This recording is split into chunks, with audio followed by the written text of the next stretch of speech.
Hello everyone, जय हिंद दोस्तों। आपका स्वागत है महेंद्रास के ऑफिशियल यूट्यूब चैनल पर।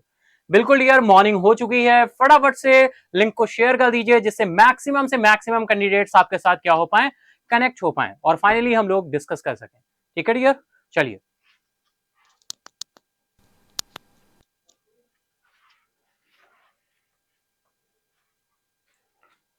तो फाइनली हम लोग चलिए शुरू करते हैं आज के सेशन को। लिंक को आप शेयर कर देंगे, है ना। मैक्सिमम कैंडिडेट्स तक लिंक को शेयर कर देंगे जिससे हम लोग फाइनली कनेक्ट हो सके और फाइनली इस सेशन को और भी इंटरेस्टिंग बना सके। ठीक है डियर।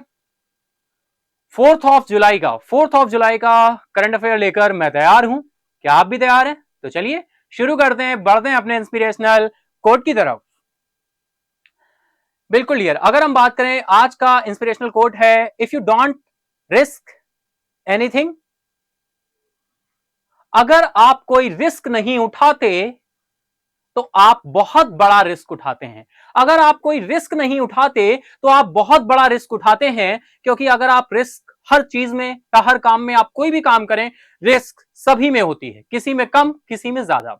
आपको रिस्क लेना ही पड़ेगा। ठीक है, आपको रिस्क लेना ही पड़ेगा। अगर हमें ग्रो करना है, इंप्रूव करना है, तो हमें रिस्क लेना पड़ेगा। बिल्कुल यार, अगर आप कोई रिस्क नहीं उठाते तो आप बहुत बड़ा रिस्क उठाते हैं। और मॉर्निंग हो चुकी है, फटाफट से कनेक्ट हो जाइए। हम लोग शुरू करेंगे अपने सेशन को इसी पॉजिटिव वाइब के साथ, इसी इंस्पिरेशनल कोट के साथ। तो चलिए शुरू करते हैं, बढ़ते हैं बिल्कुल अपनी नेक्स्ट स्लाइड पे।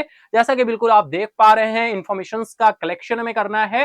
फाइनली आपकी जानकारी के लिए बता दूं, ये session PIB, all India radio, Hindustan times, business standard, the Hindu and other sources से सेलेक्टेड न्यूज को कलेक्ट करके कंपाइल किया जाता है जो आपके एग्जाम के लिए रिलेवेंट हो। इस सेशन में पहले आपके करंट न्यूज का डिस्कशन होता है।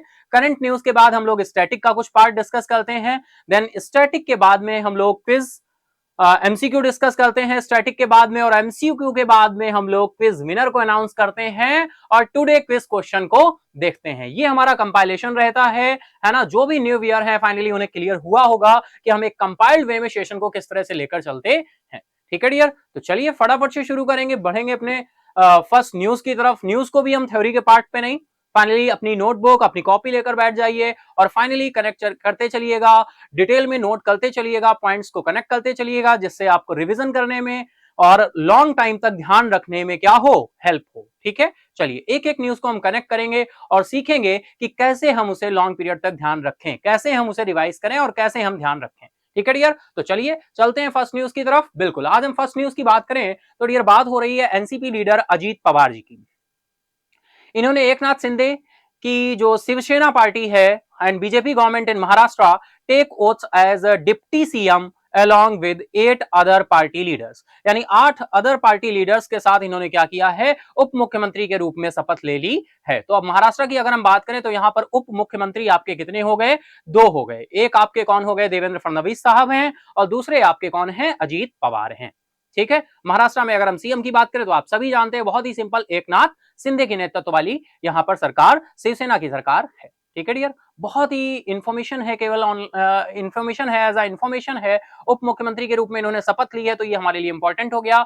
वैसे अदर पॉलिटिकल न्यूज़ेस जो रहती हैं, किसी ने कोई पार्टी छोड़ दी, किसी ने कोई पार्टी पकड़ ली, ये हमारे लिए कोई, किसी ने कोई पार्टी ज्वाइन कर ली, है ना, तो ये हमारे लिए एग्जाम के लिए बहुत ज्यादा इंपॉर्टेंट नहीं होता, लेकिन हाँ एज अ इंफॉर्मेशन हमें थोड़ा सा पता होना चाहिए। ठीक है डियर, तो बिल्कुल सीधी सी न्यूज है, यहां पर कोई भी यहां पर ग्लिच नहीं होना चाहिए। अजीत पवार जी ने महाराष्ट्र में एकनाथ शिंदे के नेतृत्व वाली शिवसेना और भाजपा सरकार में शामिल हो गए हैं। पार्टी के 8 अन्य नेताओं के साथ इन्होंने डिप्टी सीएम की शपथ ले ली है। चलिए कुछ और पॉइंट्स देखते हैं क्या बोल रहे हैं भाई।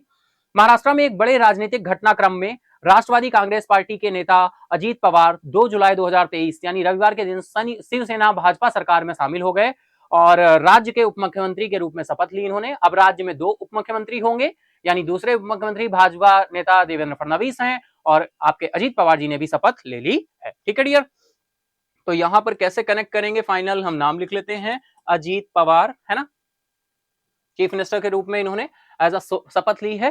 ठीक है, अजीत पवार। ठीक है डियर, तो चलिए फटाफट से हम लोग कनेक्ट करते हैं।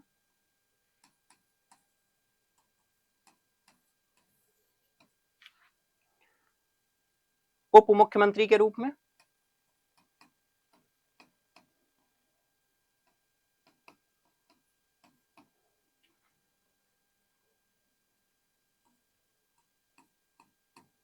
महाराष्ट्र, ठीक है। तो महाराष्ट्र में आपके 2 उप मुख्यमंत्री हो गए, एक आपके अजीत पवार जी हो गए और दूसरे आपके देवेंद्र फडणवीस।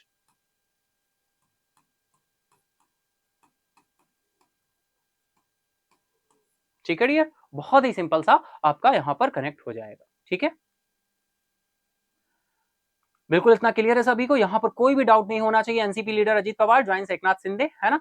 तो डियर ये डिप्टी सीएम बन गए हैं यहाँ पे, ठीक है। चलिए, डेट नहीं ध्यान रखना कब लिया है इन्होंने शपथ, उससे कोई मतलब नहीं है, बस अजीत पवार जी नाम ध्यान होना चाहिए, ठीक है। शिवसेना सरकार है महाराष्ट्र में, एकनाथ शिंदे हमारे क्या है, मुख्यमंत्री हैं, ठीक है डियर। चलिए फटाफट से हम लोग चलते हैं नेक्स्ट इज,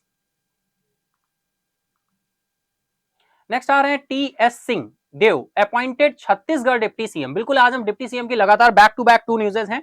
अगर हम बात करें टी एस सिंह देव जी की, तो छत्तीसगढ़ के उप मुख्यमंत्री के रूप में इनको as a deputy CM appoint किया गया है ना। किसकी बात हो रही है, टी एस सिंह जी की बात हो रही है, टी एस सिंह देव जी की बात हो रही है dear.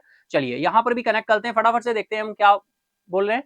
T S Singh Deo was appointed Chhattisgarh deputy CM minister by Congress chief Mallikarjun खड़गे जी ने इनको एज अ उप मुख्यमंत्री क्या किया है, अपॉइंट किया है डियर, टी एस सिंह। तो बस इनका भी नाम ध्यान रखिएगा, T S Singh as a deputy CM, as a deputy CM Chhattisgarh. Chhattisgarh की बात करें तो आप सभी जानते हैं छत्तीसगढ़ की राजधानी रायपुर है ना। मध्य प्रदेश से अलग होकर ये फाइनली राज्य बना था आपका, कब, सन 2000 में, जब यूपी से अलग होकर बना था उत्तरांचल, उत्तरांचल का नाम बाद में उत्तराखंड हो गया। बिहार से अलग होकर बना था झारखंड, जिसका बिहार से अलग होकर बना था झारखंड, और यूपी से और मध्य प्रदेश से अलग होकर बना था छत्तीसगढ़। छत्तीसगढ़ की राजधानी रायपुर, झारखंड रांची, है ना। और बात करें उत्तराखंड तो आप जानते ही हैं उत्तराखंड नाम हो गया, उत्तराखंड की राजधानी देहरादून। उत्तरांचल के नाम से पहले हम जानते थे टी एस सिंह, और ये तीनों राज्य आपके कब, सन 2000 में क्या हुए थे, सेपरेट हुए थे। एज अ डिप्टी सीएम इनको अपॉइंट किया गया है, एज अ डिप्टी सीएम इनको अपॉइंट किया गया है, ठीक है, ठीक है, टी एस सिंह, ठीक है। चलिए कुछ और पॉइंट देखते हैं क्या बोल रहे हैं भाई। अगर हम बात करें त्रिभुवनेश्वर त्रिभुवनेश्वर शरण सिंह, है ना, त्रिभुवनेश्वर शरण सिंह इनका पूरा नाम है, त्रिभुवनेश्वर शरण सिंह देव और टी एस सिंह देव रिप्रेजेंट्स अंबिकापुर कॉन्स्टिट्यूएंसी। भाई अंबिकापुर कॉन्स्टिट्यूएंसी से ही बिलोंग करते हैं, वहां की कॉन्स्टिट्यूएंसी की बात कर रहे हैं, है ना। किस निर्वाचन क्षेत्र से हैं, तो अंबिकापुर निर्वाचन क्षेत्र से है ये छत्तीसगढ़ में, which is part of the Surguja district. Surguja district में फाइनली ये पड़ता है। एज अ इन्फॉर्मेशन है, इतना डिटेल में हमें जाने की जरूरत नहीं है। Popularly known as T S Baba के नाम से इनको जाना जाता है भाई, टी एस बाबा के नाम से, और महाराज भी बोलते हैं इनको, Maharaj, T S Baba Maharaj. Singh Deo is unmarried and holds a master's degree in history, history में इनके पास मास्टर्स डिग्री है। एज अ इन्फॉर्मेशन ये हमने डिस्कस किया है, आपको बहुत ज्यादा यहाँ डिटेल में या ध्यान रखने की जरूरत नहीं है, ठीक है डियर। आई होप इतना बिल्कुल क्लियर है आप सभी को, है ना। बिल्कुल बैक टू बैक हम लोगों ने डिप्टी सीएम से रिलेटेड न्यूज को देखा है। अभी तक हमने केवल और केवल 2 न्यूज ओनली डिस्कस की है ना, ओनली ऑन 2 न्यूज हम लोगों ने डिस्कस की हैं। एक न्यूज आपकी अजीत पवार जी उप मुख्यमंत्री महाराष्ट्र, है ना, और एक आपके T S Dev Singh, T S Singh देव, है ना। बिल्कुल इतना क्लियर होगा। चलिए इसी के साथ हम लोग चलते हैं नेक्स्ट इज, नेक्स्ट बात हो रही है भाई क्यूएस वर्ल्ड यूनिवर्सिटी रैंकिंग की। क्यूएस वर्ल्ड यूनिवर्सिटी रैंकिंग ये फाइनली बिल्कुल रिलीज हो चुकी है। यहां पर हम बात करें डियर, इंडिया में आईआईटी बॉम्बे ने अपने वर्ल्ड टॉप 150 यूनिवर्सिटीज में फाइनली ये शामिल हो गया है। आईआईटी बॉम्बे की बात करें तो ये एक टॉप 150 यूनिवर्सिटीज की लिस्ट में आया है क्यूएस वर्ल्ड यूनिवर्सिटी रैंकिंग में, ठीक है। तो चलिए देखते हैं कैसे क्या पॉइंट बनेंगे डियर। यहाँ पर अगर हम बात करें क्यूएस रैंकिंग की, क्यूएस यूनिवर्सिटी रैंकिंग की, तो डियर यहाँ पर रैंक 4 में आपका मैसाचुसेट्स यूनिवर्सिटी जो टेक्नोलॉजी है, Massachusetts institute of technology in top, इसने टॉप किया है, टॉप रैंकिंग में है ना। आप कंटिन्यू 12th ईयर, है ना, क्यूएस वर्ल्ड रैंकिंग 2024। यहां पर डियर हम बात करें टॉप इंस्टीट्यूट कौन है, Massachusetts institute of technology,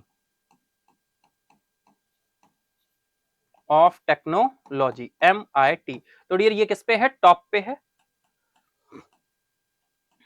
top first place पर है। अगर हम आईटी बॉम्बे की बात करें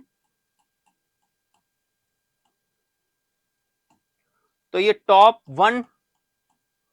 150 यूनिवर्सिटीज में आया है, टॉप 150 यूनिवर्सिटीज में आ गया है कौन? आईआईटी बॉम्बे। और अगर डियर बात करें पूरी की पूरी जो रैंकिंग हुई है वो अप्रॉक्स 2990 के आसपास यहां पर यूनिवर्सिटीज ली गई हैं, और इंडिया से 45 यूनिवर्सिटीज, यानी 45 यूनिवर्सिटीज इंडिया से इस लिस्ट में है, 45 यूनिवर्सिटीज इंडिया से इस लिस्ट में है। और भी बहुत सारे पॉइंट बनेंगे, वो सारे पॉइंट वन बाय वन हम लोग इसी फिगर में कनेक्ट करेंगे। तो जो भी न्यू ईयर है डियर आप समझ लें, थ्योरी का पार्ट हमें नोट नहीं करना है, हमें जो भी न्यूज होगी उस न्यूज को एज अ पिक्चर के फॉर्मेट में क्लियर करते चलना है, पिक्चर के फॉर्मेट कवर करते चलना है। जैसे देखो मैंने शॉर्ट में यहाँ क्या लिख दिया, QS world ranking 2024 top first Massachusetts institute of technology, IIT Bombay top 150 universities में आया है। और यहाँ पर कितनी टोटल 45 यूनिवर्सिटीज हैं जो इंडिया से बिलोंग कर रही हैं इस लिस्ट में पूरी की पूरी, है ना। 2990 के आसपास यहाँ पर इंस्टीट्यूट्स हैं जिनकी रैंकिंग को, जिनको शामिल किया गया है।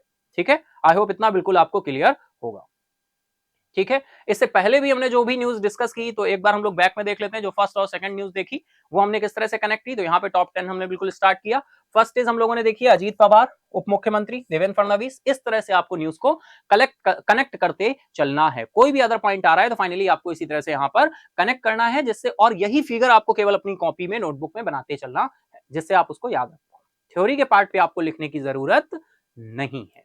ठीक है, और अगर कहीं कोई कुछ पॉइंट स्किप होता है तो फिर आप पीडीएफ में जाकर देख सकते हो। इस सेशन का जो भी ये पीडीएफ है, सेशन कंप्लीट होने के बाद आपको डिस्क्रिप्शन बॉक्स में पीडीएफ का लिंक मिल जाता है, वहां से जाकर आप इसको डाउनलोड कर सकते हो। ठीक है डियर, बिल्कुल। अभी भी जिन लोगों ने लिंक शेयर नहीं किया भाई, फटाफट से ग्रुप्स में लिंक शेयर कर देंगे, जिससे मैक्सिमम से मैक्सिमम कैंडिडेट्स क्या हो सके, कनेक्ट हो सके। ठीक है डियर, चलिए। तो अजीत पवार जी और दूसरा हमने टीएस सिंह, तो इस तरह से हमने न्यूज को कनेक्ट किया। और भी अदर पॉइंट्स आएंगे तो आप फाइनली यहाँ पे इस तरह से कनेक्ट कर पाएंगे। ठीक है डियर, तो ये फिगर है, इसी फिगर में आप कनेक्ट करते रहेंगे, लेकिन हम लोग चल रहे हैं किसकी तरफ, नेक्स्ट फिगर की तरफ, यानी नेक्स्ट स्लाइड की तरफ। नेक्स्ट स्लाइड में क्या बताने वाले हैं, बिल्कुल क्यूएस वर्ल्ड रैंकिंग में डियर टॉप 3 यूनिवर्सिटीज हमको पता होनी चाहिए। टॉप 3 में अगर हम बात करें तो पहला तो Massachusetts institute of technology MIT हो गया, जो कि यूएस में है, यूनाइटेड स्टेट्स में।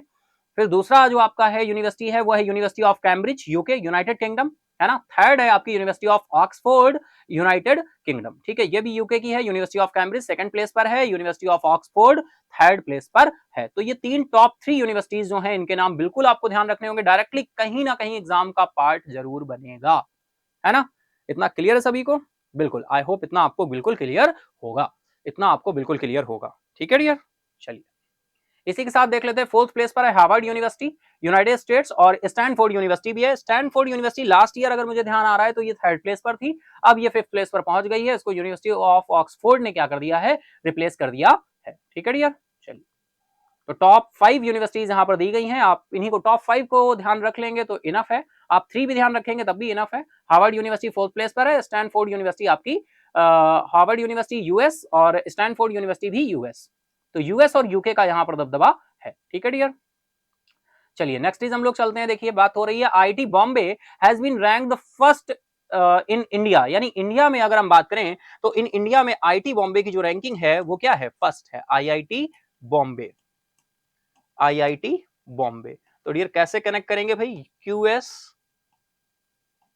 World ranking, QS world ranking 2024, ठीक है। और ये फर्स्ट रैंक है, फर्स्ट रैंक है कहां पर, इंडिया में, फर्स्ट रैंक इन इंडिया। ठीक है डियर, समझ रहे हैं, फर्स्ट रैंक इन इंडिया। लेकिन अगर हम ओवरऑल रैंकिंग की बात करें तो ओवरऑल रैंकिंग जो है इसकी 149 है, तभी ये 150 में आ गया है। लास्ट इससे हम बात करें ईयर तो फाइनली इसकी रैंकिंग कितनी थी, 177th रैंक पर ये था। 77th से छलांग लगाकर ये 149th प्लेस पर पहुंच गया है। ठीक है, आई होप बिल्कुल इतना आपको क्लियर होगा। ठीक है डियर, तो इस तरह से आप 2 से 3 फिगर बना सकते हैं या एक ही फिगर में चीजों को कनेक्ट कर सकते हैं। तो फर्स्ट रैंक इन इंडिया है, क्यूएस वर्ल्ड रैंकिंग में है, 149th रैंक है। आई होप इतने पॉइंट आपको क्लियर होंगे। इंडिया में बात करें तो फर्स्ट रैंक है, ऑल ओवर बात करें तो 149th रैंक है, 177th लास्ट ईयर थी। ठीक है डियर, चलिए इसी के साथ चलते हैं next. QS founder and CEO, QS founder and CEO की अगर हम बात करें, क्यूएस फाउंडर एंड सीईओ की बात करें तो नोजियो क्वाक्ट्रेली, नोजियो क्वाक्ट्रेली की बात करें तो ऑल्सो कॉन्ग्रेचुलेट किया इन्होंने आईआईटी बॉम्बे को for securing it's highest rank above, है ना, अभी तक की हाईएस्ट रैंक अबव यहाँ पर है। तो क्यूएस के जो संस्थापक हैं, सीईओ हैं, इनका नाम है नोन्जियो। भाई ये देखिए नाम याद रखना है, डायरेक्टली पूछा जा सकता है क्योंकि न्यूज में रहा है, तो बिल्कुल क्वेश्चन यहां से बन सकता है। ठीक है, नोजियो कॉकप्रेली ने क्या किया है, कॉन्ग्रेचुलेट किया है किसको, आईटी बॉम्बे को। ठीक है डियर, दिस ईयर बात करें for the first time 45 Indian institutes रहे हैं, जैसा मैंने आपको स्टार्टिंग में ही फिगर में बताया 45 इंस्टीट्यूट्स हैं यहाँ पर इंडिया के, जो कि पूरी all over QS world university ranking में देखने को मिल रहे हैं, क्यूएस वर्ल्ड यूनिवर्सिटी रैंकिंग में देखने को मिल रहे हैं। और अप्रॉक्स डियर कितनी यूनिवर्सिटीज को यहाँ पर रखा गया है, 2900 यूनिवर्सिटीज को यहाँ पर रखा गया है, सॉरी 2900 यूनिवर्सिटीज को यहाँ पर रखा गया है। ठीक है, मैंने 29,000 कर दिया, ठीक है ना, तो बिल्कुल ध्यान रखेंगे 2900 यूनिवर्सिटीज को यहाँ पर इनका यहाँ पर किया गया है रैंकिंग में, है ना। और यहाँ पर अगर हम बात करें 45 इंडियन इंस्टीट्यूट्स हैं, किसी भी तरह से क्वेश्चन बन सकता है कि बताइए कितने इंडिया के इंस्टीट्यूट्स हैं जिनको यहाँ पर रैंकिंग में देखने को मिले हैं, 45। ठीक है, चलिए नेक्स्ट डेज अगर हम चलें तो डियर चंडीगढ़ यूनिवर्सिटी जो है रैंक्ड नंबर 1, लेकिन कहां पर, इंडिया में, लेकिन प्राइवेट यूनिवर्सिटी में चंडीगढ़ की फर्स्ट रैंक है ना, प्राइवेट यूनिवर्सिटी में चंडीगढ़ की फर्स्ट रैंक है। लेकिन पब्लिकली हम बात करें पब्लिक यूनिवर्सिटीज में तो किसकी है, आपकी आईटी बॉम्बे है, जो अभी हम लोगों ने आपका डिस्कस किया। चंडीगढ़ यूनिवर्सिटी जो है ranked number 1 private university in India in the QS world ranking, world university ranking. ठीक है डियर, तो बिल्कुल ये जो डिफरेंस है ये आप ध्यान रखेंगे। चंडीगढ़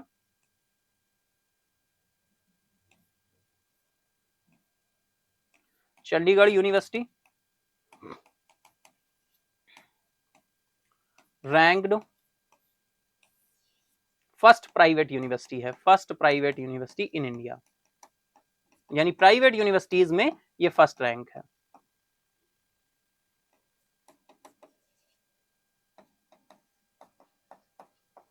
आई होप इतना पॉइंट आपको क्लियर होगा। ठीक है डियर, चलिए नेक्स्ट चलते हैं।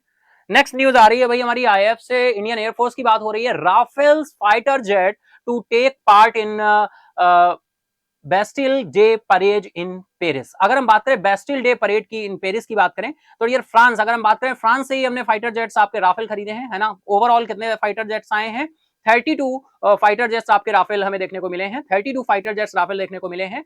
आईएफ राफेल फाइटर जेट्स जो है ये पार्ट बनने वाले हैं किसका, बेस्टिल डे परेड का हिस्सा बनेंगे। बेस्टिल डे परेड का हिस्सा बनेंगे कहां पर, पेरिस में। बेस्टिल डे परेड का हिस्सा बनेंगे कहां पर, पेरिस में। ठीक है डियर, तो चलिए फटाफट से कनेक्ट करें कैसे इस न्यूज को हम फाइनली ध्यान रखने वाले हैं। आईएफ राफेल फाइटर जेट्स, है ना, आईएफ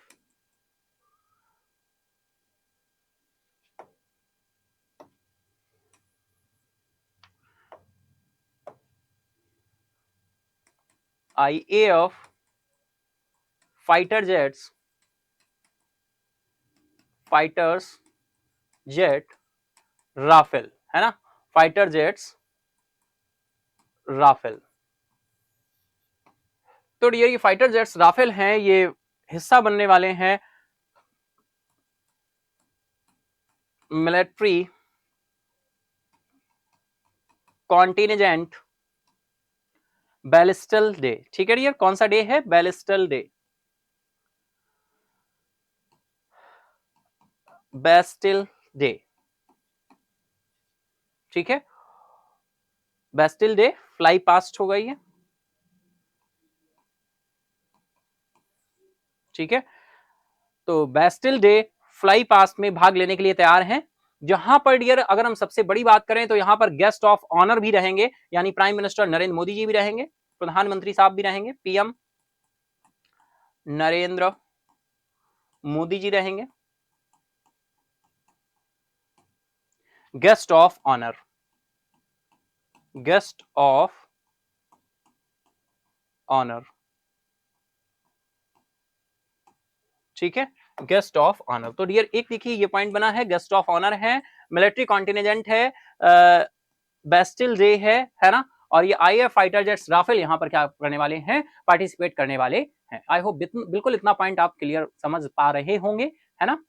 नेक्स्ट इस चलें तो देखिए कुछ और पॉइंट कनेक्ट करते हैं। क्या होने वाला है भाई, the French traditional military parade है, ये ट्रेडिशनल, वहां की ट्रेडिशनल परेड है, मिलिट्री परेड है और ये हेल्ड कहाँ हो रही है भाई, पेरिस में हेल्ड हो रही है, पेरिस में हेल्ड हो रही है बेस्टिल डे पर, है ना। और बेस्टिल डे कब है भाई, 14th ऑफ जुलाई, है ना। बेस्टिल डे कब है, 14th ऑफ जुलाई, तो बिल्कुल ध्यान रखेंगे Bastille day 14th July, Bastille Day 14th July. PM Modi's visit will be coincide with the 25th anniversary.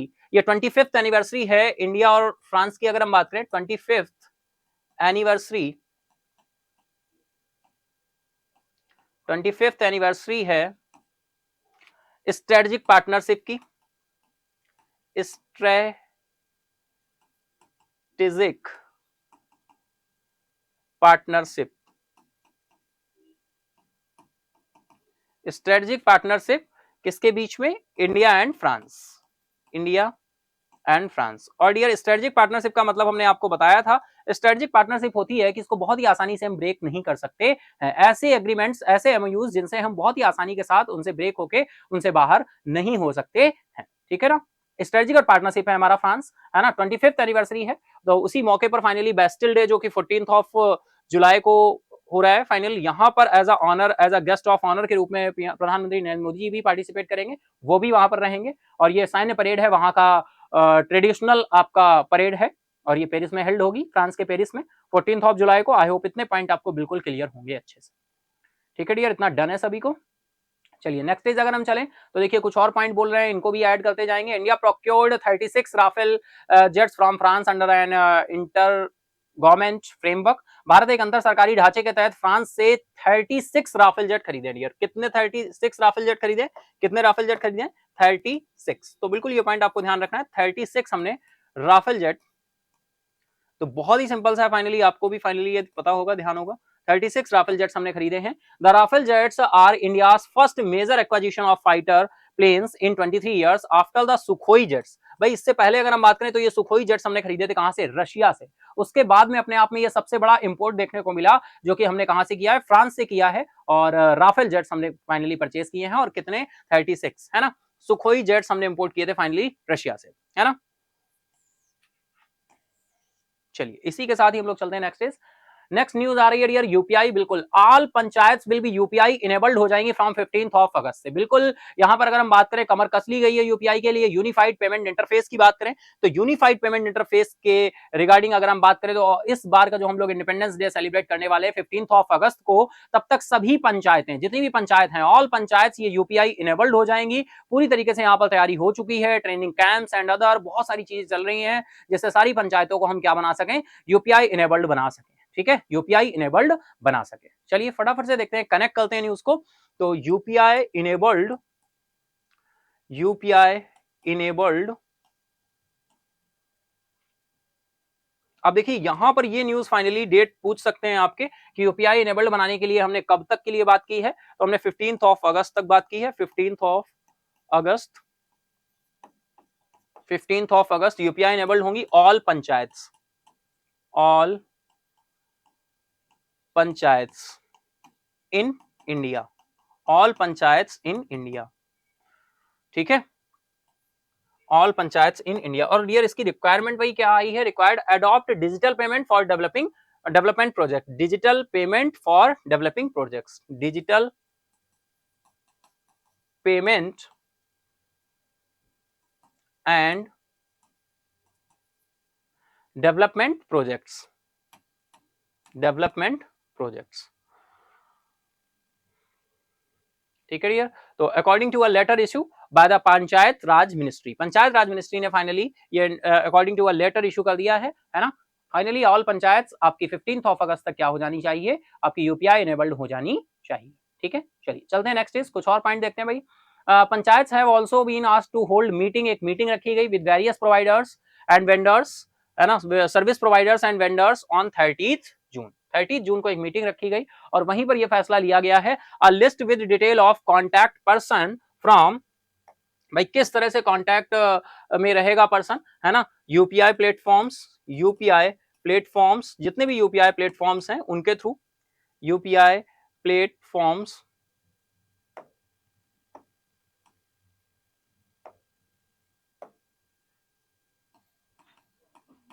UPI platforms की अगर हम बात करें तो फाइनली जीपे, गूगल पे हो गया आपका, ठीक है, फोन पे हो गया, फोन पे, पेटीएम हो गया, ठीक है, भीम हो गया, ठीक है, फिर आपका मूवी क्विक हो गया, ठीक है डियर। मूवी क्विक के बाद व्हाट्सएप पे भी है, फाइनली आपको पता होगा बिल्कुल, है ना, व्हाट्सएप पे, व्हाट्सएप पे हो गया, अमेजॉन पे हो गया, भारत पे हो गया,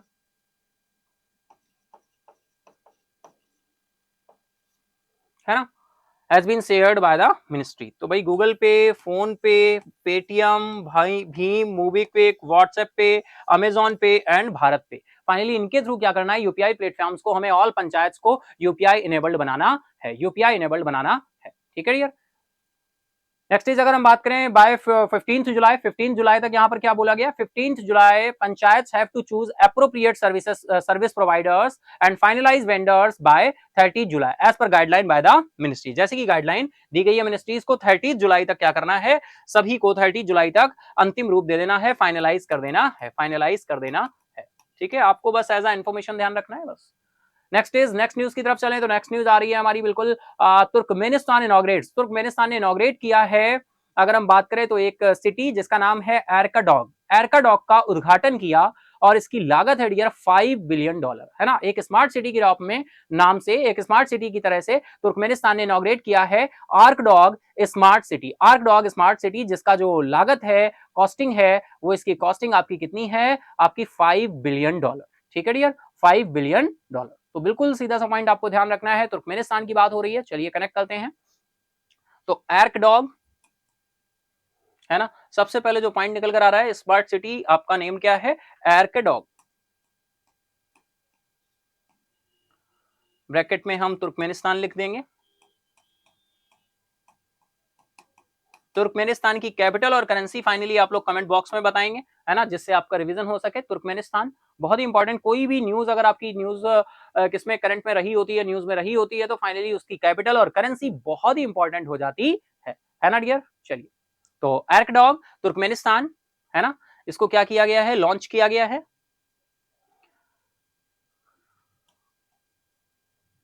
लॉन्च्ड,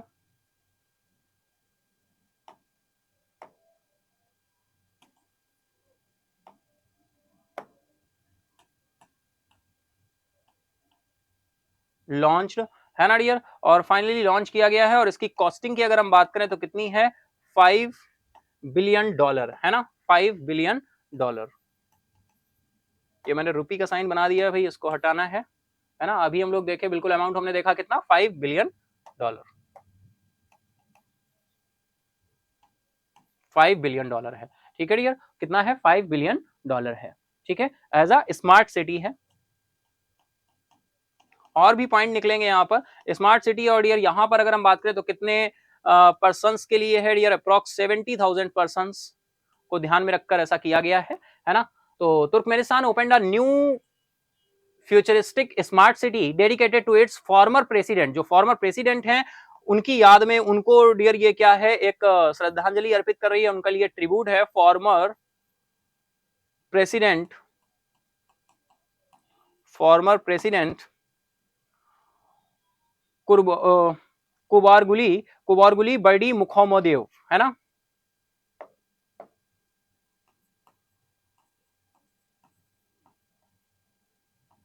कुरबेंगुली बर्डी मुखमेदेव, मुखमेदेव, ठीक है डियर। तो नेम थोड़ा सा भाई प्रोनाउंसिएशन आप देखिएगा, है ना,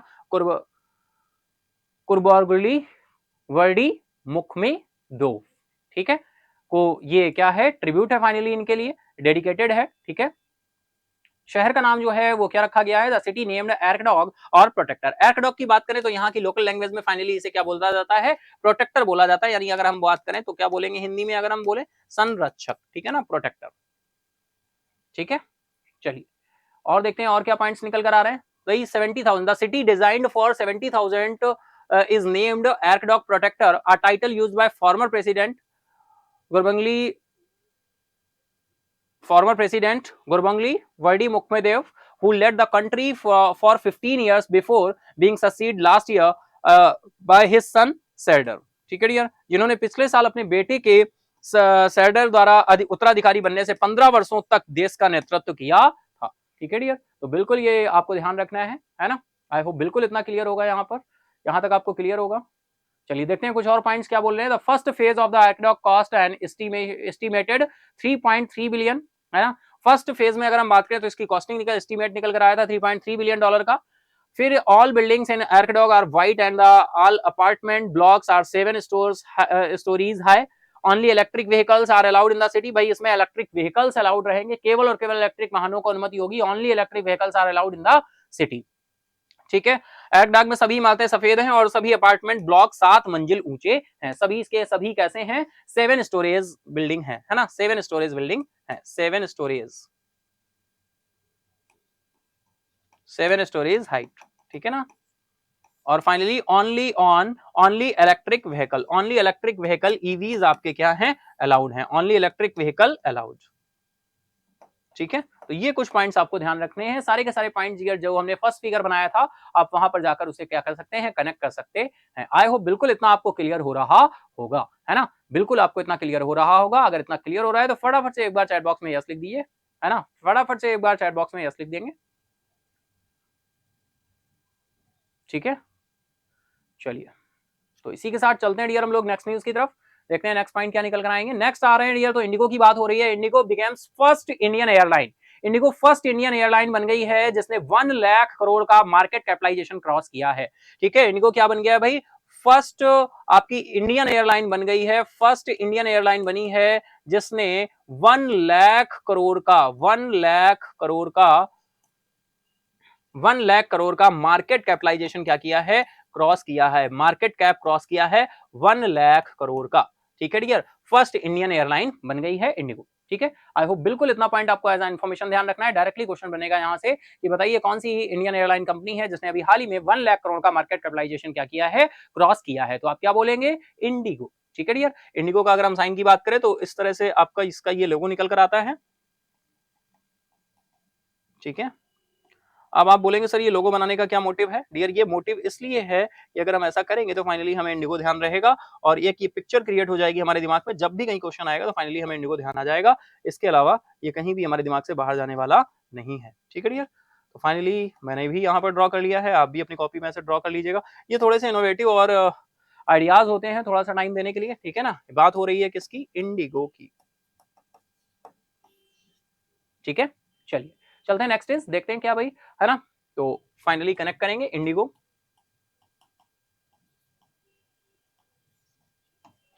first Indian airline, first Indian airline बनी है जिसने, अगर हम इंडियन करेंसी में बात करें तो आपका क्या बात की हमने? 1 लाख करोड़, है ना। 1 लाख करोड़ का मार्केट कैप क्रॉस किया है। 1 लाख करोड़ हम इसको बोले, या फिर एज इट इज हम क्या बोल सकते हैं? 1 ट्रिलियन मार्क। ठीक है, 1 ट्रिलियन मार्क। ठीक है dear, IndiGo first Indian airline बनी है। ठीक है, इंडिगो ऑपरेटर्स इंटर ग्लोबल एविएशंस। ऑपरेटर जो है इंडिगो का वो कौन है? इंटर ग्लोब एविएशंस। इंटर ग्लोब एविएशन,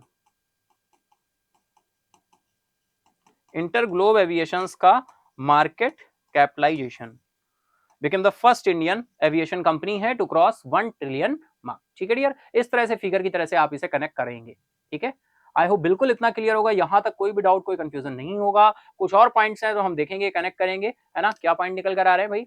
देखिए यहां पर सबसे पहली चीज है कि हमें बहुत ज्यादा डिटेल में नहीं, लेकिन हाँ थोड़ा सा पॉइंट हमें ध्यान में रखते हुए कुछ नोट करते चलना है। दुनिया की शीर्ष 10 सूचीबद्ध कंपनियों में से, है ना, टॉप 10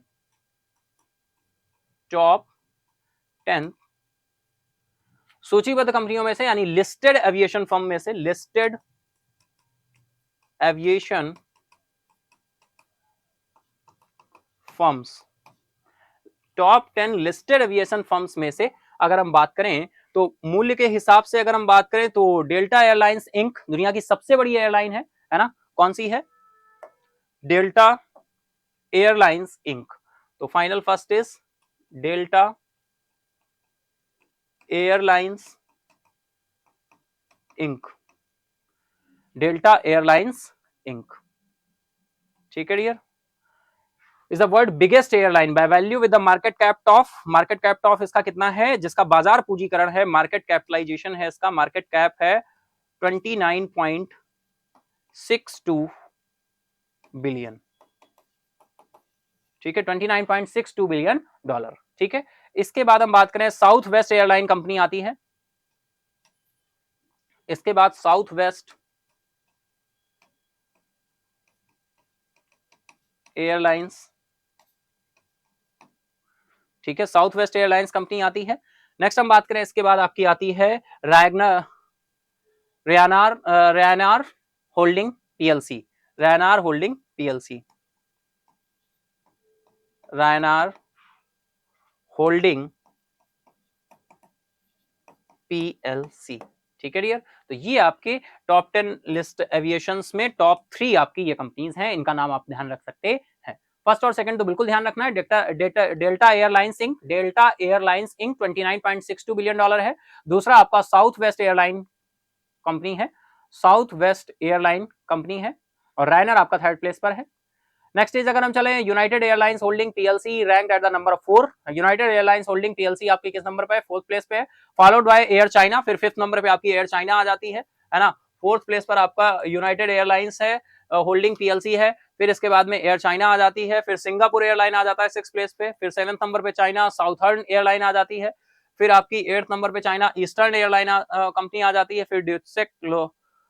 फिर आपका डैचे लुफ्थांसा आ जाती है, डैचे लुफ्थांसा ये 9th प्लेस पर आ जाएगी, ठीक है डियर। और 10th प्लेस पे अगर हम बात करें, 10th प्लेस पे अभी हमने डिस्कस ही किया है ना कि टॉप 10 में फाइनली आ गई है कौन सी, आपकी टॉप 10 लिस्टेड एविएशन फर्म्स यहाँ पर दी हुई है। इंडिगो की बात करें तो मार्केट कैपिटलाइजेशन 1 लाख करोड़ हो गया, मार्केट कैप हो गया, फर्स्ट इंडियन एयरलाइन कंपनी बन गई है, ठीक है डियर। चलिए आई होप इतने पॉइंट आपको क्लियर होंगे। इसी के साथ हम चले नेक्स्ट न्यूज की तरफ। तो नेक्स्ट न्यूज आ रही है भाई, केरला का रेस्टोरेंट है, केरला का रेस्टोरेंट है पैरागॉन, जिसका हमें नाम ध्यान रखना है Paragon. Kerala restaurant Paragon ranks 11th in world most legendary list, most legendary list में फाइनली ये किस प्लेस पर आया है? 11th नंबर पे आया है। केरला रेस्टोरेंट है पैरागॉन, ठीक है, केरला रेस्तरा पैरागॉन दुनिया की सबसे प्रसिद्ध सूची में 11वें स्थान पर आया है, ठीक है। कैसे कनेक्ट करोगे भाई? केरला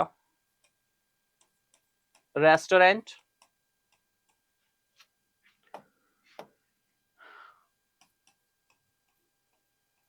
पैरागॉन, इसकी ब्रांचेस डियर दुबई में भी है फाइनली, है ना। कालीकट पैरागॉन है, कालीकट पैरागॉन के नाम से जाना जाता है finally. One of the world most legendary restaurant है, वर्ल्ड मोस्ट लीजेंडरी रेस्टोरेंट्स, और ये किस प्लेस पर है डियर? 11th प्लेस पर आया है।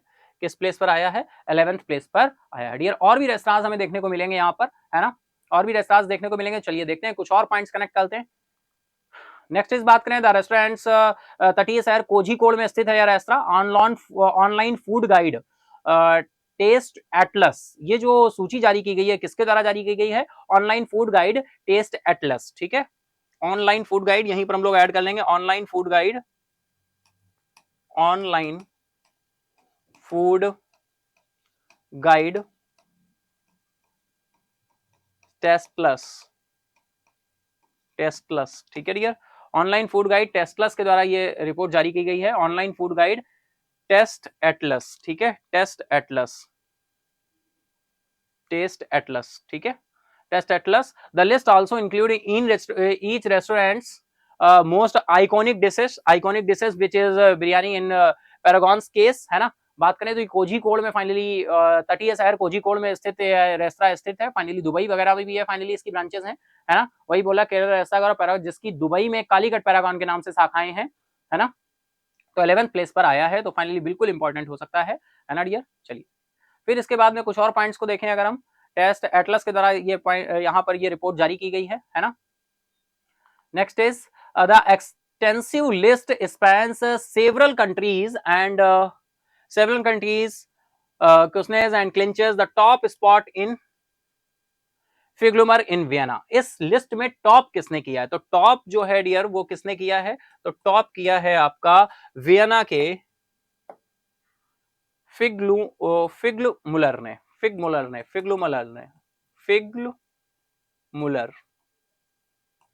फिग्लुमुलर, ठीक है, फिग्लुमुलर इन वियना।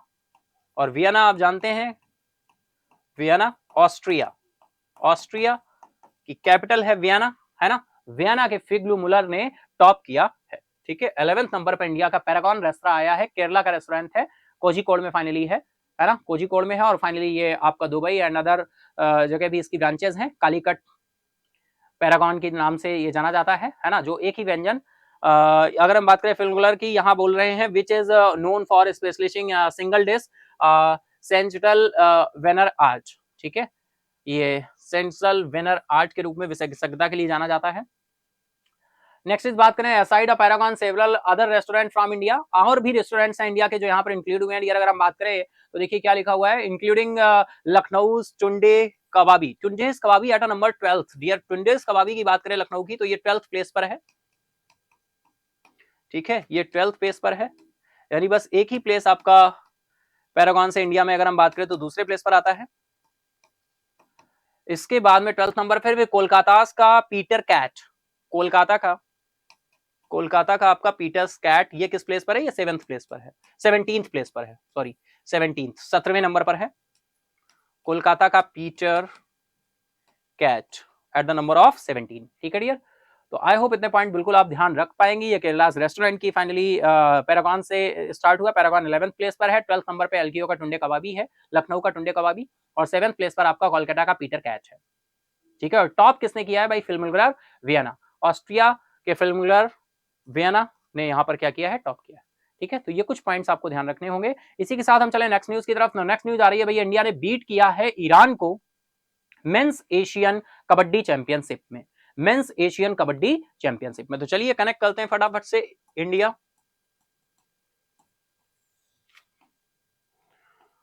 ईरान को इन्होंने डिफीट किया है, defeated Iran men's kabaddi team, है ना। यहां पर Asian kabaddi championship, men's Asian kabaddi championship, men's Asian kabaddi championship, men's Asian kabaddi championship. इसमें किसने विन किया है? इंडिया ने विन किया है, ईरान को डिफीट किया है, ईरान को हराया है फाइनली, है ना। और एशियन चैंपियनशिप टाइटल 2023 है यार, बिल्कुल यहाँ पर चैंपियनशिप 2023। और at the Dong Eui Institute of Technology Seokdang Cultural Centre in Busan, Republic of Korea. Dear ये कहां पर खेला गया है? तो ये भी हमारे लिए इंपॉर्टेंट हो जाएगा, है ना। तो रिपब्लिक ऑफ कोरिया, है ना, कोरिया में फाइनली ये हेल्ड किया, कोरिया में खेला गया। और कोरिया गणराज्य के कहां पर? बुसान में, लोकल प्लेस का नाम है बुसान, ठीक है, बुसान। और बुसान का एक सेंटर है आपका, है ना, Dong Eui Institute of technology,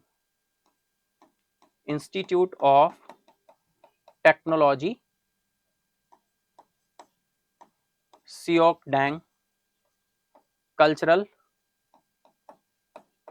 centre. ये इतना नाम आपको ध्यान रखने की जरूरत नहीं है, केवल बुसान ध्यान रखना है। कोरिया के बुसान में फाइनली ईरान ये men's Asian kabaddi championship 2023 held हुई, और फाइनली यहाँ पर विन किसने किया है? इंडिया ने विन किया है। और डिफीट किसे किया है? ईरान को डिफीट किया है, ईरान को डिफीट किया है। आई होप बिल्कुल इतना आपके पॉइंट क्लियर होंगे, इतना पॉइंट आपका क्लियर होगा, ठीक है डियर। चलिए नेक्स्ट अगर हम चलें तो भाई अगर हम बात करें चैंपियनशिप में 6 टीमों ने पार्टिसिपेट किया था, कौन कौन सी 6 टीम्स थी पता होना चाहिए डियर। इंडिया बिल्कुल, है ना, ईरान हो गया, जापान हो गया, इसके बाद में कोरिया हो गया, कोरिया में तो हेल्ड ही हुआ था तो कोरिया ने भी यहाँ पे पार्टिसिपेट किया है, कोरिया हो गया, है ना, चीनी ताइपे हो गया, चाइनीज ताइपे हो गया, एंड हांगकांग ने भाग लिया। तो भारत में लीग चरण में सभी 5 मैच जीते हैं और अंक तालिका में सबसे शीर्ष पर रहा है। यानी टॉप पर कौन रहा है आपका? टॉप पर इंडिया रहा है फर्स्ट प्लेस पर। तो फर्स्ट प्लेस पर इंडिया रहा है, डिफीट किया है ईरान को, तो ईरान किस प्लेस पर रहा है? सेकंड प्लेस पर रहा है। ठीक है डियर, आई होप बिल्कुल इतने पॉइंट आपके क्लियर होंगे। 6 टीमों ने यहाँ पर भाग लिया था। मेंस एशियन कबड्डी चैंपियनशिप 2023 जो कि कोरिया के बुसान में खेली गई। ठीक है, बस इससे ज्यादा डिटेल में मैं नहीं जाना। नेक्स्ट अगर हम बात करें तो बिल्कुल बॉक्सिंग चैंपियन की बात हो रही है, मैरी कॉम। और भाई मैरी कॉम को कौन नहीं जानता? मैरी कॉम को कौन नहीं जानता? Boxing champion Mary Kom named global Indian icon. Global Indian icon का अवार्ड फाइनली ऑनर ये इन्हें दिया गया है, और ये ऑनर यूके इंडिया अवार्ड के नाम से फाइनली इनको दिया गया। यूके इंडिया अवार्ड्स में ग्लोबल इंडियन आइकन का अवार्ड फाइनली ऑनर इनको मिला है, बॉक्सिंग चैंपियन मैरी कॉम जी को, है ना। चलिए फटाफट से कनेक्ट करते हैं। Mary com,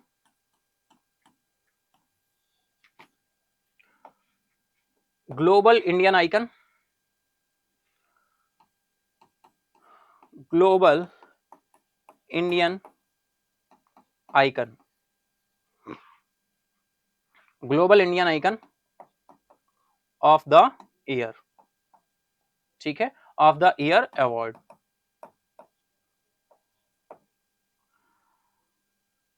UK India award in Windsor, south eastern England, है ना। ये अवार्ड जो उन्होंने रिसीव किया है फाइनली, है ना, वो इन्होंने यूके इंडिया अवार्ड्स इन Windsor, Windsor south eastern England, south eastern England में। ठीक है,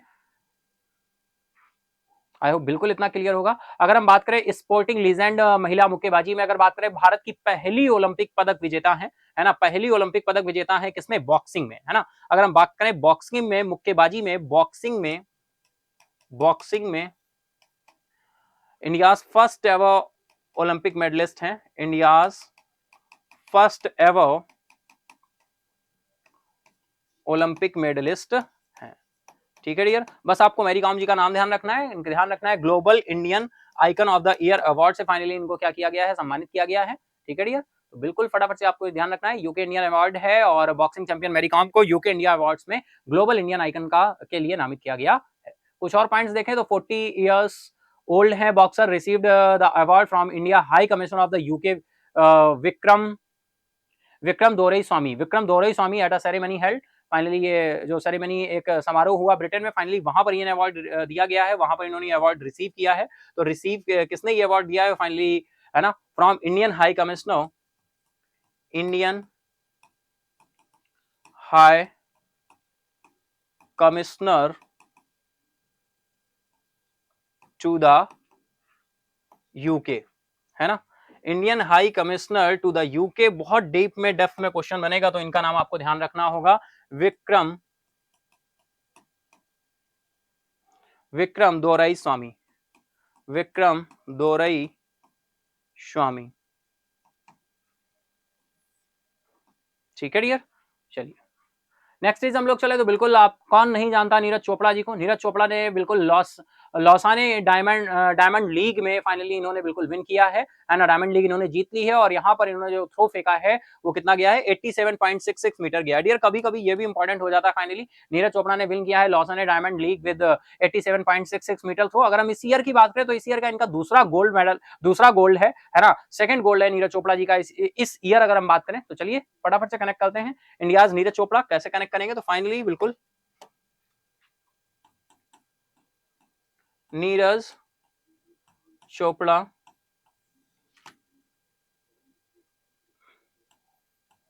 ने वॉन किया है मेंस जेवलिन थ्रो इवेंट। ये कहां पर हुआ है dear? Lausanne Diamond League, Lausanne Diamond League 2023। कहां पर? In Switzerland. ठीक है डियर, कहां पर हुआ है ये? Switzerland, Switzerland. ठीक है, लॉज़ेन डायमंड लीग 2023 विन कर लिया है नीरज चोपड़ा जी ने, है ना, मेंस जेवलिन थ्रो। ठीक है डियर, आई होप बिल्कुल इसी तरह से आप कनेक्ट करते चलेंगे। नेक्स्ट चीज अगर हम चले तो this is Neeraj second gold medal this year इनका ये सेकंड गोल्ड मेडल है, जैसा अभी हम लोगों ने बताया सेकंड गोल्ड है भाई। और he has won a gold medal in the Doha diamond league भी फाइनली इन्होंने मई में विन किया था, दोहा डायमंड लीग, है ना, दोहा डायमंड लीग। और ये लॉज़ेन डायमंड लीग फाइनली अभी इन्होंने विन किया, दोहा डायमंड लीग, और अभी इन्होंने लॉज़ेन किया, लॉज़ेन डायमंड लीग। ठीक है डियर, चलिए कुछ और point. This is Neeraj 8th international gold medal, यानी इनका 8वें नंबर का ओवर इंटरनेशनल गोल्ड मेडल की बात करें तो 8वें नंबर का इंटरनेशनल गोल्ड मेडल है, 8th international gold medal, international gold medal है। Earlier Neeraj has won the gold medal in Asian Games. भाई इन्होंने कहां कहां पे गोल्ड मेडल जीते हैं तो एक बार हम लोग फिर से ध्यान रख लेते हैं भाई। वैसे तो हम लोगों को पता है एशियन गेम्स में फाइनली उन्होंने विन किया डियर, एशियन गेम्स में, है ना, साउथ एशियन गेम्स में विन किया है, साउथ एशियन गेम्स में, साउथ एशियन गेम्स में, ओलंपिक में, ओलंपिक में, एंड डायमंड लीग में, एंड डायमंड लीग में। ठीक है डियर, तो ये पॉइंट्स आपको इतने ध्यान रखने हैं। 8th गोल्ड मेडल है इनका इंटरनेशनल, 8th नंबर का गोल्ड मेडल है डियर। तो डियर ये था हमारा आज का न्यूज का पार्ट। आई होप अब आपने एंजॉय किया होगा। अगर आपने न्यूज के पार्ट्स को एंजॉय किया है और बहुत ही इंटरेस्टिंग न्यूज आपको देखने को मिली है तो फटाफट से सेशन को लाइक करिए और फाइनली आगे कंटिन्यू रहिए, क्योंकि अब हम स्टैटिक जीके की पार्ट की तरफ चल रहे हैं। किसकी तरफ चल रहे हैं भाई? Static GK. तो चलिए फटाफट से स्टैटिक जीके में देखते हैं।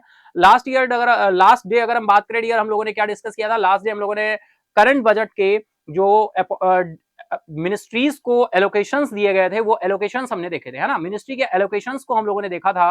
अब हम यहाँ पर क्या देखेंगे? बजट में जो भी रुपी कम्स फ्रॉम, यानी कहां से कितना फंड आ रहा है गवर्नमेंट के पास, कहां से प्राप्तियां हो रही हैं, है ना, कहां से रेवेन्यू जनरेट हो रहा है और कहां पर गवर्नमेंट कितना खर्च कर रही है, इसके परसेंटेज डायरेक्टली एग्जाम में पार्ट बनते हैं, डायरेक्टली एग्जाम में पार्ट बनते हैं। आप कोई भी एग्जाम उठा के देख लें, या स्टेट लेवल एग्जाम उठा लें आप, या फिर एसएससी के एग्जाम्स को देख लें, या बैंकिंग के एग्जाम्स को देख लें, या आप सिविल सर्विसेज के एग्जाम देख लें, कोई भी एग्जाम आप देख लें, डायरेक्टली पूछा आता है बताइए भाई इनकम टैक्स से कितना इनकम हो रहा है, कितना अमाउंट निकल कर आ रहा है, कितने परसेंट यहाँ पर अमाउंट निकल कर आ रहा है, डायरेक्टली यहाँ पर पूछ दिया जाता है। चलिए तो एक बार हम लोग फाइनल डिस्कस कर लेते हैं और फाइनल इसके आप स्टैटिक जीके के अपने नोट्स क्रिएट करते चलिएगा डियर, है ना। ये तो आपका करंट बजट के पार्ट में आ जाएगा, करंट के पार्ट में, है ना।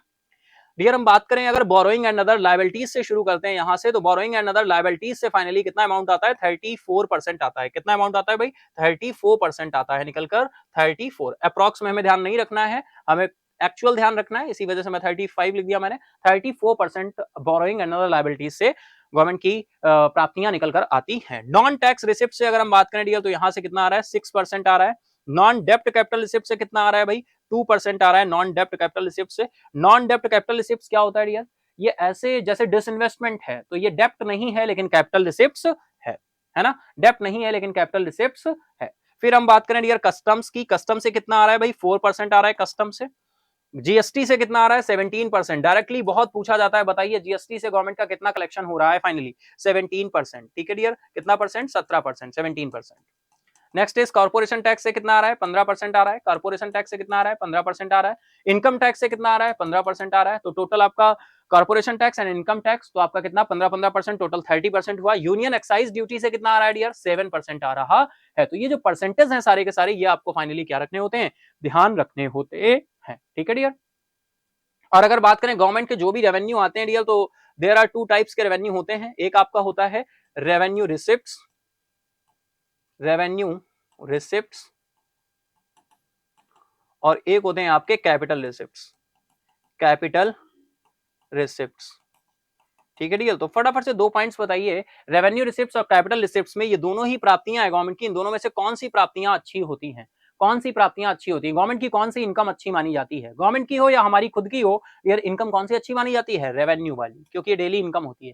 कैपिटल रिसिप्ट्स का मतलब क्या है? या तो कहीं से बोरोइंग आ रही है, या हम कहीं ना कहीं से अपने एसेट को क्या कर रहे हैं? सेल आउट कर रहे हैं। ठीक है, यानी कैपिटल रिसिप्ट्स में हमारे एसेट में या तो क्या होगी? कमी होगी या हमारी लायबिलिटीज क्या होंगी, इंक्रीज होंगी। और रेवेन्यू रिसिप्ट्स में क्या होता है, या तो हमारे एसेट, यहां पे क्या होगा, ना ही एसेट में कोई कमी होगी और ना ही हमारी लायबिलिटीज में कोई वृद्धि होगी, लेकिन हमारी इनकम हो रही होगी। यानी दोनों ही कंडीशन, ना एसेट में कोई कमी है और ना ही लायबिलिटीज में कोई वृद्धि है, ये दोनों ही कंडीशन क्रॉस होती हैं। और यहां पर ये दोनों ही कंडीशन क्या होती हैं, राइट होती है। यहां पर दोनों ही कंडीशन ये क्या होती है, राइट होती है। ठीक है, चलिए फटाफट से देखते हैं रुपी गोज टू कहां से कितना फंड जाता है ना। अगर हम बात करें डियर, इंटरेस्ट पेमेंट पे 20% गवर्नमेंट का खर्च होता है। कितने परसेंट, 20%। सेंट्रली स्पॉन्सर्ड स्कीम पे 9% जाता है। सब्सिडीज पे कितना जाता है, 7% जाता है। डिफेंस पे कितना खर्च हो रहा है डियर, 8% आपका डिफेंस पे खर्च हो रहा है। सेंट्रल सेक्टर स्कीम पे कितना हो रहा है, 17% हो रहा है सेंट्रल सेक्टर स्कीम्स पे। Finance commission and other transfers पे 9%। तो ये डायरेक्टली सारे परसेंटेज आप फाइनली सिंगल एक लाइन में या एक फिगर में बना के, टेबल में बना के फाइनली इनको क्या कर सकते हैं, रख सकते हैं, जिससे आप ध्यान रख पाए और फाइनल आपको धीरे धीरे लर्न हो जाए। ठीक है, state share taxes and duties ये कितना डियर, 18% है। अदर एक्सपेंडिचर से कितना आ रहा है, 8% आ रहा है। पेंशन से कितना आ रहा है, 4% आ रहा है डियर। अभी यूपीपीएससी का एग्जाम हुआ था कुछ ही दिन पहले, अप्रॉक्स 1.5 मंथ हो गया, मई में हुआ था। तो वहां पर ये पेंशन वाला क्वेश्चन पूछा गया था कि बताइए पेंशन पे फाइनली गवर्नमेंट कितना अपना एक्सपेंडिचर करती है। तो कितने परसेंट खर्च करती है, 4%। ऑप्शन में दिया होगा 4%, 6%, 8%, है ना। तो वहां पे आपको टिक करना होगा, वहां पे आपको देखना होगा कि यहाँ पर राइट आंसर क्या हो रहा है। जैसे इनकम प्राप्तियां, रेवेन्यूज दो तरह से थे, revenue receipts and capital receipts, है ना। रिसिप्ट्स दो तरह से थी, वैसे ही हमारे एक्सपेंडिचर भी रियल दो तरह के होते हैं। एक होता है आपका रेवेन्यू एक्सपेंडिचर और एक होता है आपका कैपिटल एक्सपेंडिचर। अब यहां पर भाई कौन सा एक्सपेंडिचर अच्छा है, एक्सपेंडिचर की बात करें तो डियर कैपिटल अच्छा है। कैपिटल एक्सपेंडिचर दैट इज, जैसे आपने मेट्रो प्रोजेक्ट्स पे खर्च कर दिया, आपने रोड्स बना दी, आपने फ्लाईओवर्स बना दिए, it is called capital expenditure. आपने क्या कर दिया, आपने म्यूचुअल फंड्स में इन्वेस्टमेंट कर दिया, आपने बैंक में जाकर एफडी कर दी, तो वो आपका किस तरह का एक्सपेंडिचर है, कैपिटल एक्सपेंडिचर।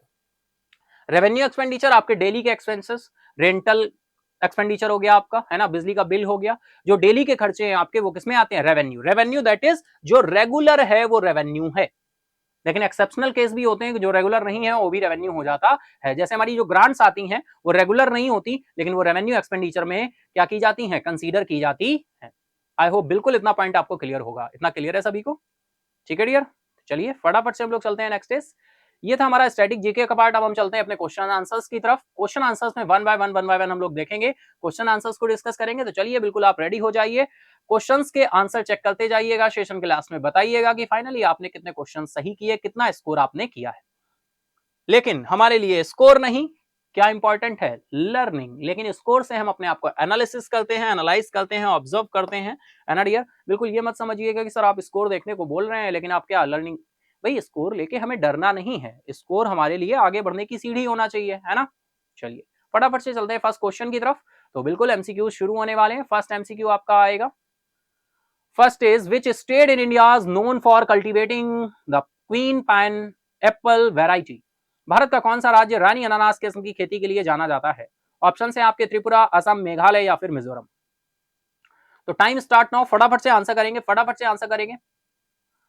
बिल्कुल वेरी गुड डियर, तो बिल्कुल आंसर करते चलेंगे, चेक करते चलेंगे, है ना।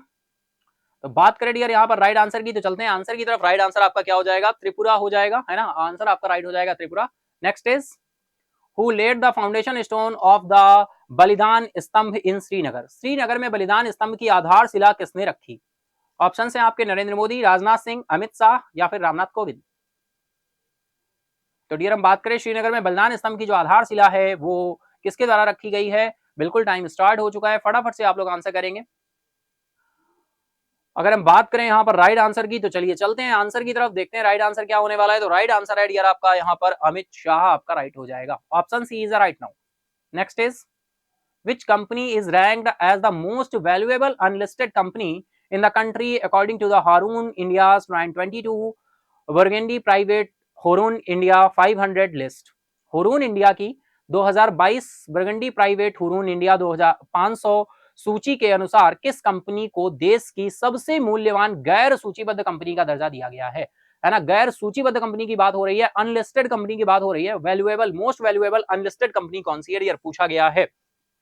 ऑप्शन है आपके Tata consultancy services, Reliance industries limited, Reliance industries limited, HDFC bank या फिर सीरम इंस्टीट्यूट ऑफ इंडिया।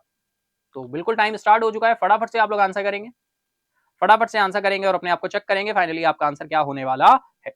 ठीक है डियर, तो चलिए अगर हम चलते हैं आंसर की तरफ तो बिल्कुल टाइम होता है आप, उसी के साथ हम चलते हैं राइट आंसर की तरफ। राइट आंसर है आपका Serum Institute of India, option D is the right now, Serum Institute of India. Next is when is the first race of Moto Grand Prix in India 2023 scheduled to take place. भाई ये मोटो Grand prix 2023 की पहली race कब होने वाली है? यहाँ पर ऑप्शंस आपके दिए हैं सितंबर 22 से 24, अक्टूबर 15 से 17, November 5 to 7, December 10 to 12। Time start now. बात करें आंसर की तो चलते हैं राइट आंसर की तरफ। तो यहाँ पर राइट आंसर हो जाएगा आपका 22 सितंबर से 24 सितंबर। Option A is the right now, option A is the right now. चलिए next is where was the final of the 2023 women's emerging Asia Cup T20 held. 2023 महिला इमर्जिंग एशिया कप T20 का final कहां आयोजित किया गया था? Option है आपके इंडिया, बांग्लादेश, हांगकांग, श्रीलंका। तो बिल्कुल टाइम स्टार्ट होता है, अब फटाफट से आंसर करेंगे भाई। बात हो रही है 2023 महिला इमर्जिंग एशिया कप T20 की, बिल्कुल हम लोगों ने डिटेल में डिस्कस किया था, emerging women's emerging Asia cup. तो डियर चलते हैं आंसर की तरफ। राइट आंसर आपका क्या हो जाएगा? ऑप्शन सी, हांगकांग आपका राइट हो जाएगा। Option C is right now. Next is where was the Bharat in Paris campaign flagged off by union minister Anurag Thakur. केंद्रीय मंत्री अनुराग ठाकुर ने पेरिस में भारत अभियान को कहां से हरी झंडी दिखाई? मुंबई, न्यू दिल्ली, पेरिस या फिर कोलकाता? तो डियर बिल्कुल चलेंगे राइट आंसर की तरफ, फटाफट से आप लोग आंसर करेंगे। तो राइट इज न्यू दिल्ली, न्यू दिल्ली आपका राइट आंसर हो जाएगा। Next is what was the trade deficit in fiscal 2022 and 23 compared to the previous year. वित्तीय वर्ष 2022-23 में पिछले वर्ष की तुलना में व्यापार घाटा कितना रहा है? ऑप्शन है यहाँ पर 189.5 billion dollar, 265.3 billion dollar, 16.8 billion dollar या फिर 28 बिलियन डॉलर। डिटेल में हम लोगों ने डिस्कस किया था। बिल्कुल टाइम स्टार्ट हो चुका है, फटाफट से आप लोग आंसर करेंगे, फटाफट से आंसर करेंगे। वेरी गुड, है ना, फटाफट से आंसर करेंगे। चलिए बहुत अच्छे डियर, वेरी गुड, ओके, है ना। चलिए चलते हैं आंसर की तरफ। तो डियर राइट आंसर यहाँ पर हो जाएगा 26.3 billion dollar, 265.3 billion dollar.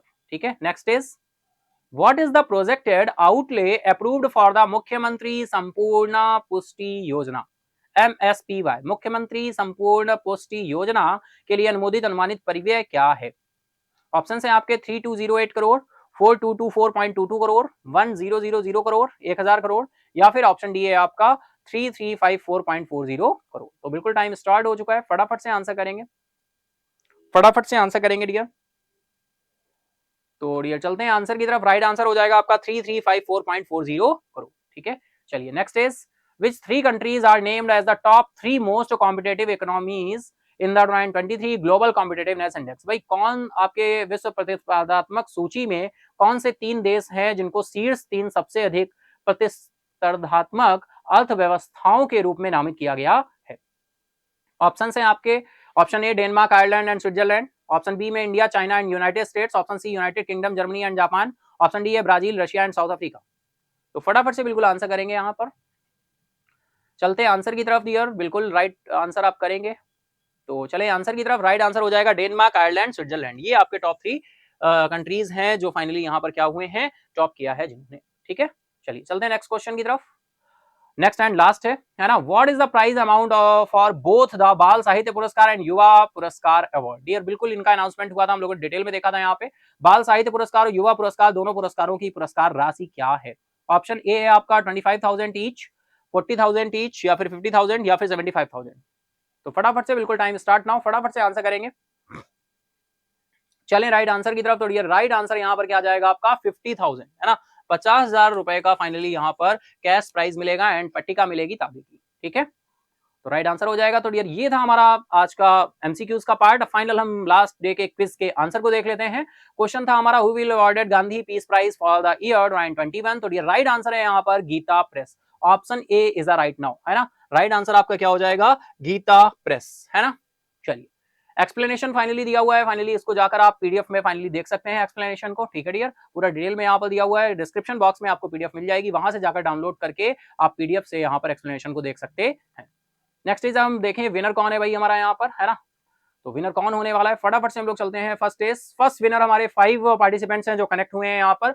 5 participants में फर्स्ट इज हम बात करें तो मोनजीत है ना, मोनजीत है, और इसके बाद में श्वेता राय हैं, विकास विक्रम हैं और श्यामो लिमा फूकन हैं और राहुल कुमार हैं। ये हमारे फर्स्ट विनर हैं, है ना। फर्स्ट प्राइज विनर के लिए 5 पार्टिसिपेंट्स कनेक्ट हुए हैं। मोहनजीत, श्वेता राय,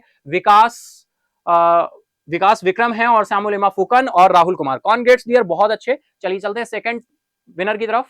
सेकंड विनर में 3 पार्टिसिपेंट्स ऐड हुए हैं, सुरभि सिन्हा, संचिता और अवंतिका। कॉन्ग्रेट्स डियर, बहुत अच्छे। इनका भी राइट आंसर है, सेकंड विनर है। थर्ड पीरियड पे अगर हम देखें तो रिकॉग्निशन मिला है यहाँ पर 2 पार्टिसिपेंट्स को, एक तो MIPH के नाम से मिफ और आशीष।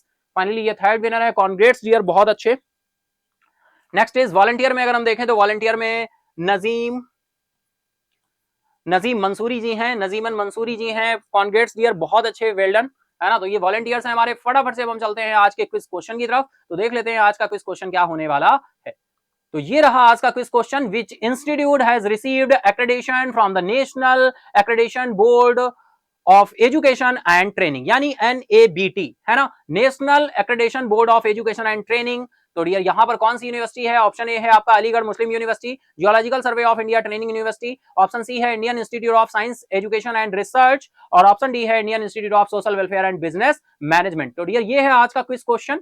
सेशन इंडअप होने का इंतजार करिए और सेशन इंडअप होते ही फाइनली मेन कमेंट बॉक्स में फाइनली आपको राइट आंसर बिल्कुल सही स्पेलिंग के साथ पूरा टाइप करना है। ABCD टाइप नहीं करना है। जो पूरा सही आंसर को टाइप करेगा ऑप्शन को, फाइनली वो हमारा जो सबसे पहले कमेंट आएगा वो हमारा first winner, second winner, third winner में और वॉलंटियर में कंसीडर किया जाएगा टाइम के अकॉर्डिंग। ठीक है डियर। तो आई होप बिल्कुल अगर आपने आज के सेशन को एंजॉय किया है तो लाइक करें, फटाफट से अपने दोस्तों के साथ, फ्रेंड के साथ शेयर करना ना भूलें, है ना। और अगर ये प्रयास आपको अच्छा लगता है तो बिल्कुल लाइक करें, शेयर करें, है ना। Thank you everyone, goodbye and take care.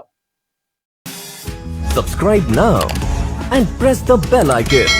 Never miss an update.